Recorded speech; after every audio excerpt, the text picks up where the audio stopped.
Ketika kalian sedang berkemah di kawasan wisata alam, pernahkah kalian menyalakan api unggun untuk menghangatkan badan pada malam hari?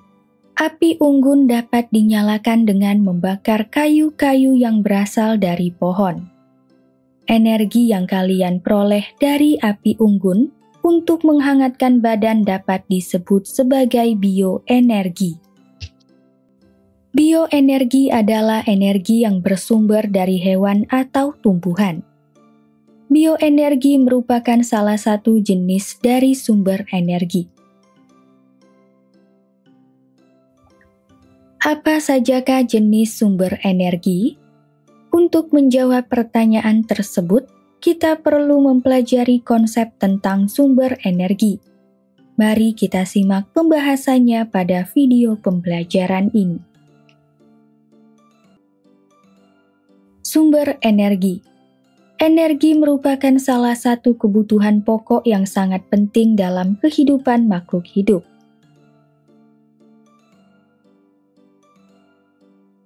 Seluruh makhluk hidup pasti membutuhkan energi untuk melakukan segala aktivitas dalam kehidupan sehari-hari. Energi dapat dihasilkan dari berbagai sumber. Apa sajakah jenis sumber energi? Secara umum, sumber energi dapat dikelompokkan menjadi dua jenis, yaitu sumber energi tak terbarukan dan sumber energi terbarukan. Sumber energi tak terbarukan adalah sumber energi yang tidak dapat diperoleh kembali untuk digunakan. Sementara itu, sumber energi terbarukan adalah sumber energi yang dapat diperoleh kembali atau segera tergantikan setelah digunakan. Apa sajakah contoh sumber energi yang termasuk sumber energi tak terbarukan dan sumber energi terbarukan? Mari kita simak penjelasan berikut. Sumber energi tak terbarukan. Sumber energi tak terbarukan dihasilkan dari sumber daya alam yang waktu pembentukannya selama jutaan tahun.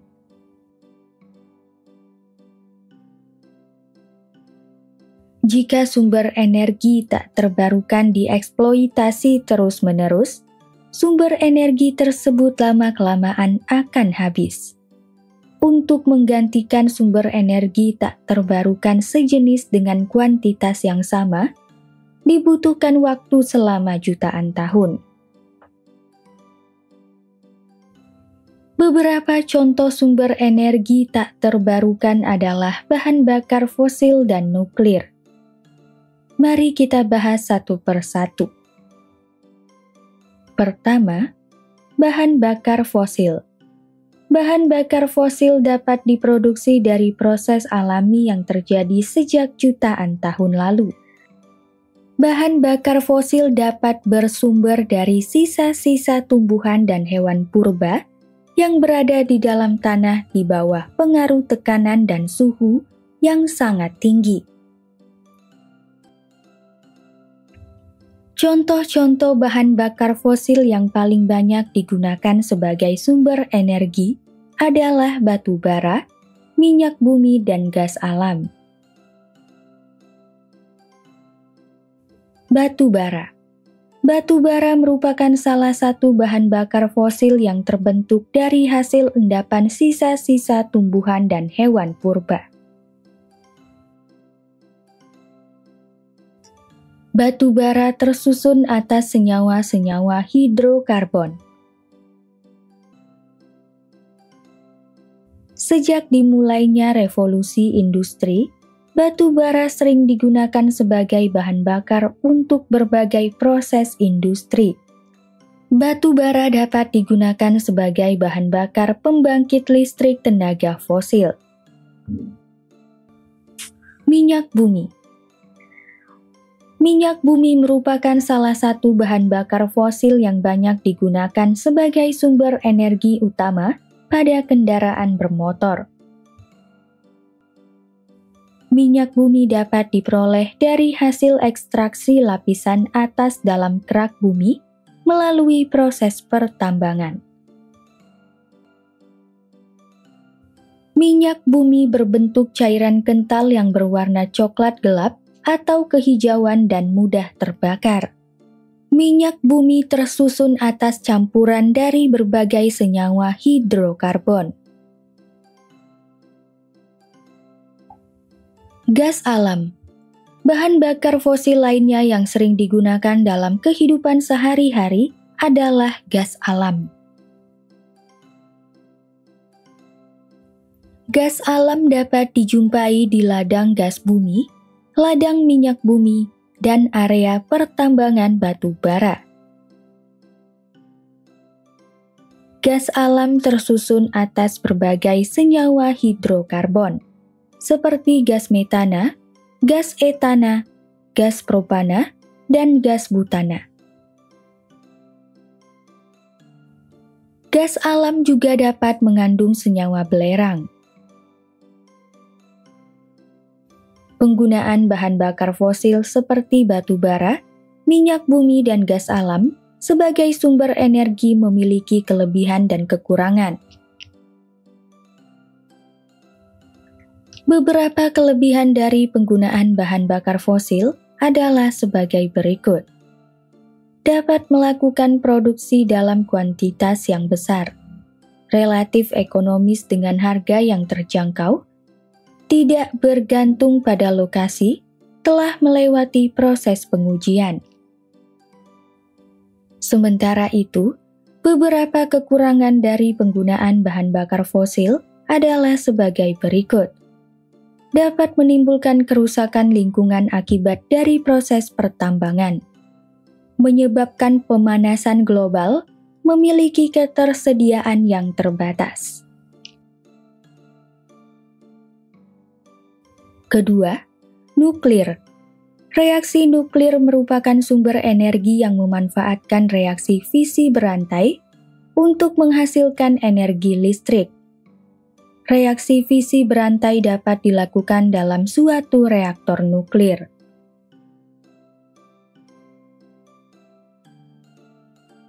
Reaksi nuklir membutuhkan unsur radioaktif untuk menghasilkan energi nuklir. Salah satu contoh unsur radioaktif tersebut adalah uranium.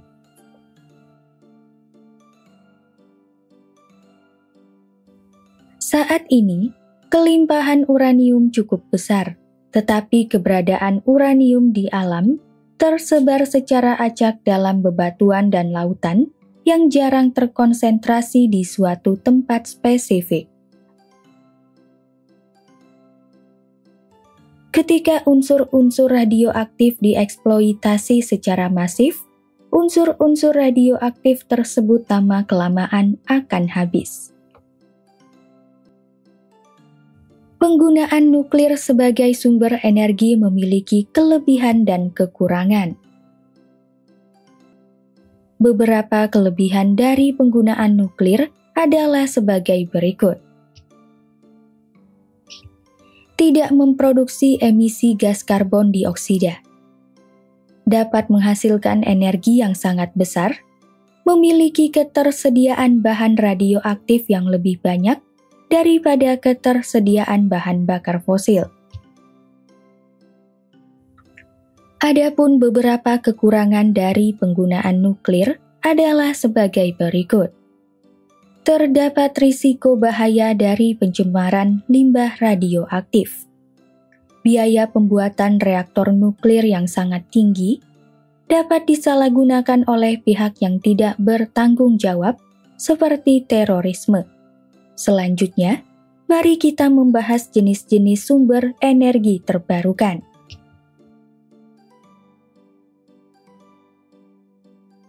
Sumber energi terbarukan. Sumber energi terbarukan dapat diperoleh ulang atau dipulihkan kembali secara cepat dan alami. Sumber energi terbarukan diperoleh dari sumber daya yang tidak akan habis secara alami dan berkelanjutan dengan pengelolaan yang tepat dan benar. Sumber energi terbarukan dapat dikenal juga sebagai sumber energi berkelanjutan, ramah lingkungan, dan tidak menyebabkan pemanasan global. Beberapa contoh sumber energi terbarukan adalah matahari, air, angin, panas bumi, dan energi biomasa. Mari kita bahas satu persatu. Pertama, matahari. Matahari merupakan pusat tata surya yang digunakan sebagai sumber energi di bumi. Energi matahari dihasilkan melalui proses reaksi inti yang terjadi di dalam inti matahari. Bumi menerima energi dari matahari di bagian luar atmosfernya secara terus-menerus sebesar 1,74 dikali 10⁻17 Joule per sekon. Sekitar 31% dari total energi matahari yang diterima oleh bumi akan dipancarkan kembali keluar angkasa, sedangkan sisanya akan diserap oleh daratan, lautan, dan atmosfer di bumi. Energi yang diserap tersebut akan menyebabkan terjadinya peristiwa konveksi udara dan penguapan air. Bagaimanakah cara menghitung besarnya energi matahari yang diserap dan dipancarkan kembali oleh permukaan bumi? Misalkan E1 adalah energi matahari yang diterima oleh bumi, sedangkan E2 adalah energi matahari yang diserap oleh bumi. Ketika bumi menyerap sejumlah energi matahari, suhu bumi akan mengalami peningkatan. Berdasarkan hukum Stephen Boltzmann, peningkatan suhu akan menyebabkan bumi memancarkan energi dalam bentuk radiasi inframerah keluar angkasa. Energi yang dipancarkan oleh bumi tersebut dapat disebut sebagai E3. Hubungan antara E1, E2, dan E3 dapat dinyatakan dalam persamaan berikut. E1 sama dengan E2 ditambah E3 yang dinyatakan sebagai persamaan 1. Jika I adalah intensitas radiasi matahari, energi yang diserap oleh bumi pada tiap satuan waktu dapat dinyatakan dengan persamaan berikut. E2 per T sama dengan pi R kuadrat dikali I dikali dalam kurung 1 dikurang alfa yang dinyatakan sebagai persamaan 2. Sementara itu, menurut hukum Stephen Boltzmann, energi yang dipancarkan kembali oleh bumi pada tiap satuan waktu dalam bentuk inframerah dapat dinyatakan dengan persamaan berikut. E3 per T sama dengan 4 pi R kuadrat dikali E dikali sigma dikali T pangkat 4 yang dinyatakan sebagai persamaan 3. Ketika energi yang diserap oleh bumi sama dengan energi yang dipancarkan oleh bumi, keadaan keseimbangan akan terjadi. Pada keadaan keseimbangan, suhu bumi setelah menyerap energi dari matahari dinyatakan dengan persamaan berikut. T sama dengan I dikali dalam kurung 1 dikurang alfa dibagi 4 dikali E dikali sigma dikali dalam kurung 1 dikurang beta yang dipangkatkan 1/4 dan yang dinyatakan sebagai persamaan 4. Persamaan 4 hanya berlaku jika bumi diselimuti oleh atmosfer. Karena bumi diselimuti oleh atmosfer, sebagian radiasi inframerah yang dipancarkan oleh bumi akan dipantulkan kembali ke bumi oleh atmosfer melalui mekanisme efek rumah kaca. Kedua, air. Air merupakan sumber daya alam yang sangat melimpah dan menutupi hampir 71% permukaan bumi. Selain jumlahnya yang melimpah, air merupakan salah satu sumber energi terbarukan yang dapat dimanfaatkan sebagai sumber energi. Bagaimanakah cara memanfaatkan energi air? Perhatikan ilustrasi bendungan sungai berikut. Air di dalam bendungan yang berada pada ketinggian tertentu memiliki energi potensial yang nilainya sebanding dengan ketinggian air relatif terhadap permukaan bumi dan massa air. Selain itu, energi potensial air juga bergantung pada percepatan gravitasi bumi. Energi potensial air yang berada di dalam bendungan pada ketinggian tertentu dapat dinyatakan dengan persamaan berikut.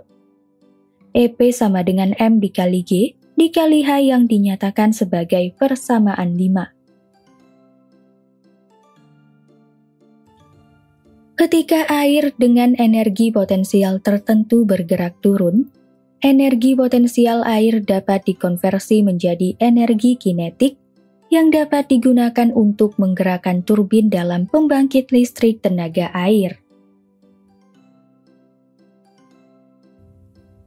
Daya yang dihasilkan dari air dapat dinyatakan dengan persamaan berikut.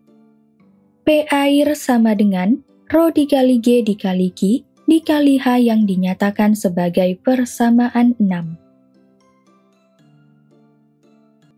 Ketiga, angin. Angin merupakan udara yang bergerak akibat adanya fenomena rotasi bumi dan perbedaan tekanan udara. Karena angin merupakan udara yang bergerak, angin tentunya akan memiliki energi kinetik. Energi kinetik dari angin yang bergerak dapat dinyatakan dengan persamaan berikut. EK sama dengan 1/2 dikali M dikali V kuadrat yang dinyatakan sebagai persamaan 7.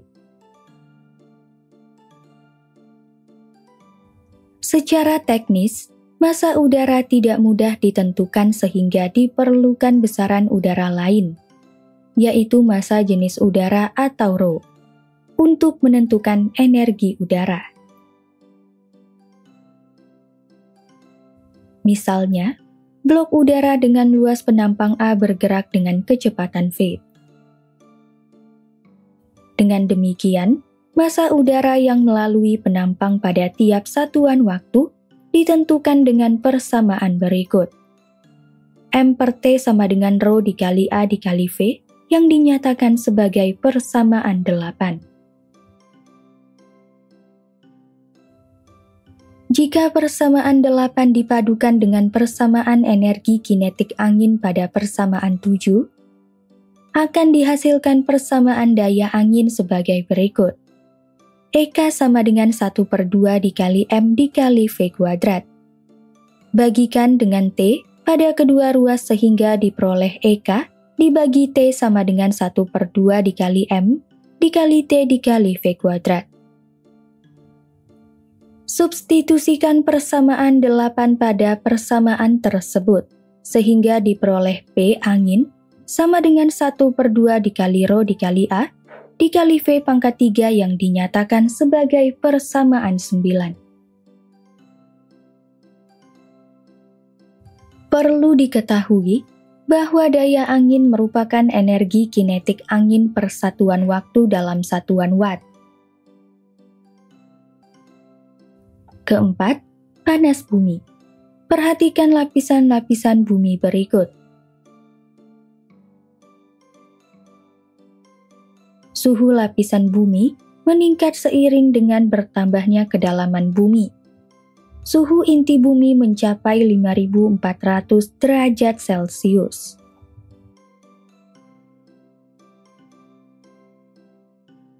Bumi memiliki energi panas di lapisan dalam bumi. Energi panas tersebut tertahan di bagian lapisan mantel. Panas dari bagian dalam bumi akan menyebabkan sebagian batuan di lapisan mantel meleleh dan membentuk magma. Magma akan memanaskan batuan di sekitarnya. Jika pori-pori batuan terisi air, air akan mendidih dan membentuk uap panas yang bertekanan tinggi. Tekanan uap panas akan muncul di permukaan bumi dalam bentuk semburan uap atau dikenal sebagai mata air panas. Mata air panas dapat dimanfaatkan sebagai salah satu sumber energi.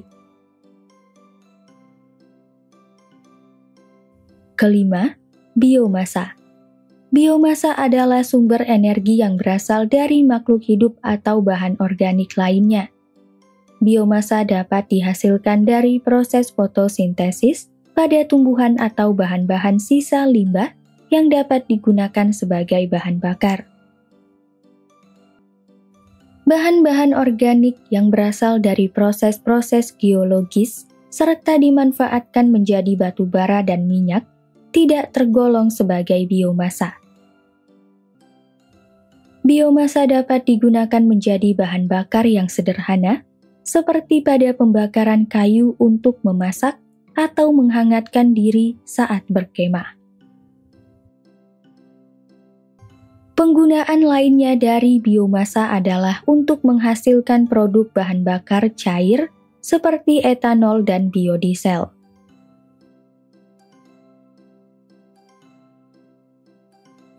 Energi yang dihasilkan dari biomasa dapat disebut sebagai bioenergi. Bioenergi dapat berbentuk kalor, listrik, ataupun bahan bakar. Poin-poin penting pada pembelajaran kali ini adalah sebagai berikut. Pertama, secara umum, sumber energi dapat dikelompokkan menjadi dua jenis, yaitu sumber energi tak terbarukan dan sumber energi terbarukan. Sumber energi tak terbarukan adalah sumber energi yang tidak dapat diperoleh kembali untuk digunakan. Sementara itu, sumber energi terbarukan adalah sumber energi yang dapat diperoleh kembali atau segera tergantikan setelah digunakan. Kedua, sumber energi tak terbarukan dihasilkan dari sumber daya alam yang waktu pembentukannya selama jutaan tahun.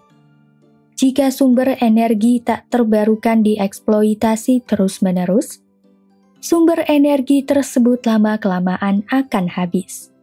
Beberapa contoh sumber energi tak terbarukan adalah bahan bakar fosil dan nuklir. Ketiga, sumber energi terbarukan dapat diperoleh ulang atau dipulihkan kembali secara cepat dan alami. Sumber energi terbarukan diperoleh dari sumber daya yang tidak akan habis secara alami, serta berkelanjutan dengan pengelolaan yang tepat dan benar. Beberapa contoh sumber energi terbarukan adalah matahari, air, angin, panas bumi, dan energi biomasa.